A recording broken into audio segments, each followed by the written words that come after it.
likes his fillies, and he offered the guy 100,000 rand for this horse. My first horse, Young Caesar, and the guy accepted his offer. And in fact, he said, "Can you make it 120?" So Andy said, "No, that's fine. I'll give you 120." And he finished the call, and I said, "Well, Andy, my daughter is very passionate about horses. I'm sure she would like half, you know." And so Andy looked at me and he says, "But do you want to come into racing?" I said, "Well, you know, let's have a dip, you know. I mean, it sounds exciting."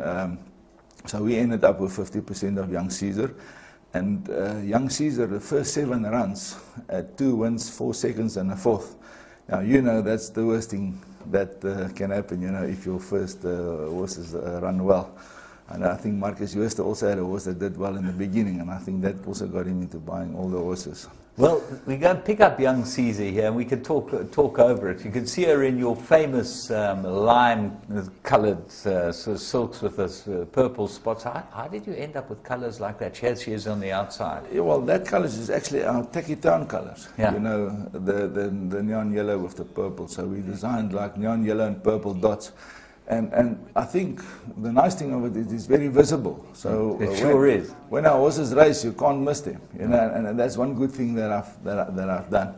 So yeah, as I said, Young Caesar gave us a good first experience, and and then with Andy, he took me to a farm there by Anton Proctor, and there he sold me my second horse, being Grey Cossack. Now, I mean, you'll know that name because apparently you bred that horse. You know? Well, we'll talk about Grey Cossack in a moment, because Young Caesar here winning at Clearwood, this was one of the first races for you. I think it was a second race, wasn't it? Yeah, if I can recall this one, I was standing with my 2 daughters in our bedroom, and I think this is... You weren't at the races? No, I went at the races then, and I remember us making one hell of a noise. I think we shook up the whole neighborhood. And you know that feeling of your horse winning. I must tell you, I've had some good things happen with me over time and life, but I think there's nothing so exciting than your horse running. You know, it's like your own child, especially like in that situation. You know, when they hit the front and they're all coming at her sort of thing, and you're just shouting for them to hold on. I mean, as if your shouting is going to change anything, but you know, it's always nice to shout at them when they're in the front, and just to stay on. So yes, I think that was our first win, and big excitement, and that got us to buy another, I think about 90 odd horses. You know. But that was like the beginning, and she was a very nice filly, Young Caesar. And the punting, we involved. Now there's a man on the left-hand side, is very important to you, Carl Berger. Yeah, that's Carl. You know, I've also Andy Williams introduced him to me, and you know, Carl just started out. He's always had the desire to become a trainer, and we bought him a horse called Lady Dapaloo at the Sabaya sale. And I since bought Carl quite a few other horses, and I've really had a lot of fun with Carl. You know, I asked him, Carl, give me 10 winners this year, please, and he obliged. You know, he gave me the 10 winners. He gave me a listed winner. He gave me a Group 2 winner, and I think we can really commend Carl for what he's achieved in such a short space of time. Just looking at that race, that wasn't actually the first one. I realized that was the second win. Yeah. Was that day as I arrived on the race course. My good mate Clint Larson, he had a horse called Honolulu, who ran in the second race, and I know they lost first time out when they thought they would win, and that day there was like a cock 4-10 business against his horse. I thought, no, I'm going to take a chance, and I took a big double. You know, I take a win double, and a place win place double, and we actually ended up winning, I think, about 250,000 rand that day. You know, I remember when Jurassic Jordan got off the horse. You know, he just said never so far again. That was over 1900 meters, yeah. And I remember Gibson Gold coming at us at the end, but. Yeah, you know, with your double riding, you know, it was even more exciting. Well, we move on to Grey Cossack, who's obviously the best horse that you've ever had. And I know Andy Williams bought him from me as a weaning at the Cape sale. He paid 12 grand for the horse's history now. We know exactly what the story was. Grey Cossack, a very interesting horse as far as you're concerned. And while we're talking about him, we're going to show him winning the biggest race that you've ever won. Yeah, yeah. Grey Cossack. The video there shows the Gold Vase on July Day. You know, 50,000 people. But I'll talk you through it. You know, myself and Andy. Obviously, he sold me half, and he had 3 runs in Cape Town, and I think they thought that maybe he's not really good enough for Cape Town, and then they wanted to move it on to Port Elizabeth, and I just got involved with Owen Rosland in a box at Kenilworth, and I thought I need some runners, and I also need to give Carl more horses, so I gave him Grey Cossack as well. Yeah, just looking at the monitor there, you know, I remember Grey Cossack. Then after that, won his maiden. He then won the Durban Bull Cup listed race at 20-1 odds. We ran places in the JMB Reserve Stayers, the Summer Stayers. We won the accolade with Sangria Girl as Stayer of the Year, and then we thought we'll come and have a dip at the Gold Cup. And we brought Grey Cossack to Frank Robinson, and you know, in the 3 prep runs we went last, second, last, and last. And then this day, 50-1, you know, we backed it to win like pretty much R500,000, you know, but I mean, we knew we had no chance.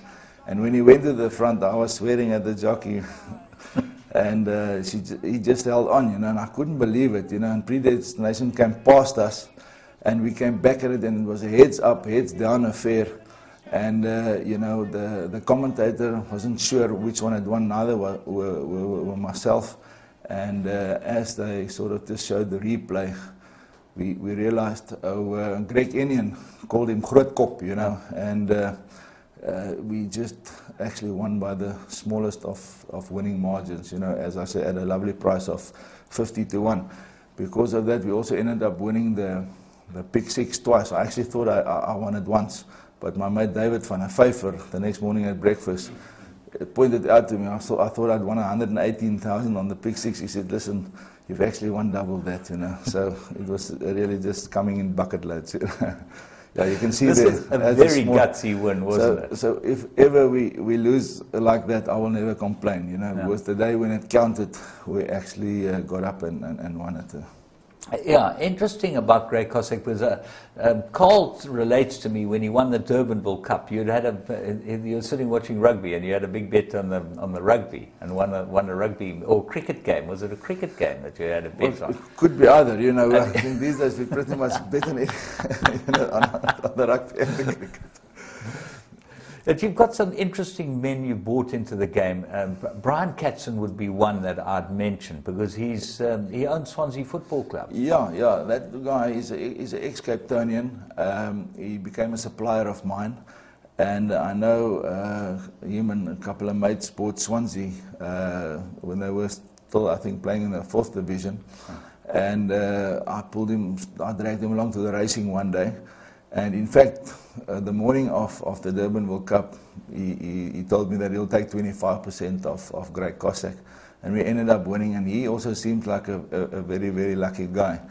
In fact, the shirt he was wearing on the day that Grey Cossack won, you know, it's a 12-pound shirt that he bought the day before Swansea played their final promotion match to go into the Premier League, and they ended up qualifying for the Premier League.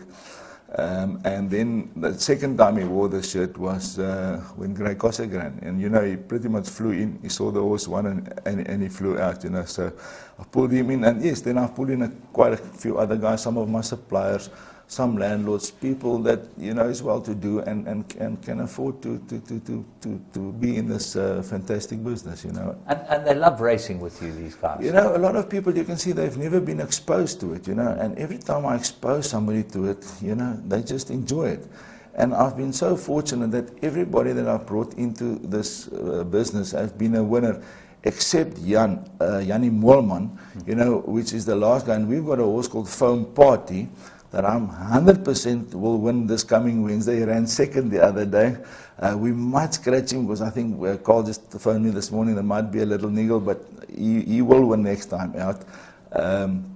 But yes, everybody's been a winner so far, you know, and that makes it nice, so that when we go to the next sales, You know, if they've had winning experiences, it makes it so much easier to get them involved in buying more horses.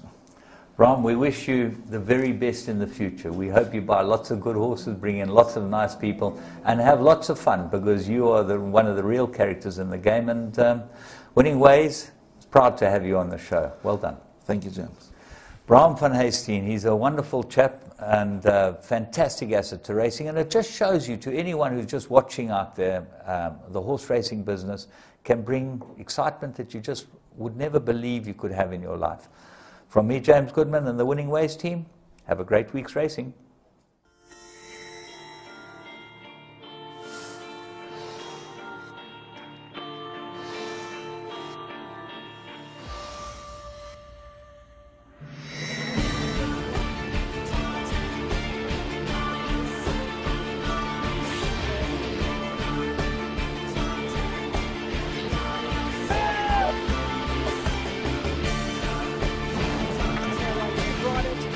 The second position by Military Roses, giving them a bath. That's one of the biggest millions I've ever seen. Grace Valana, the leader. Grace Valana. Grace Valana.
Interbet gives you a unique perspective on the event you wish to wager on.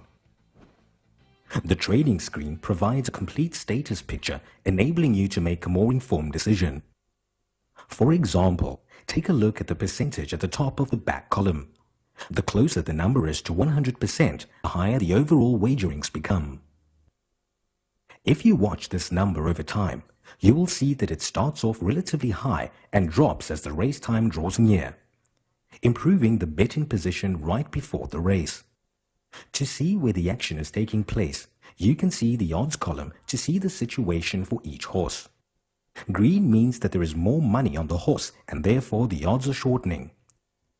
Red means that the odds are drifting, and black means that there has been no change.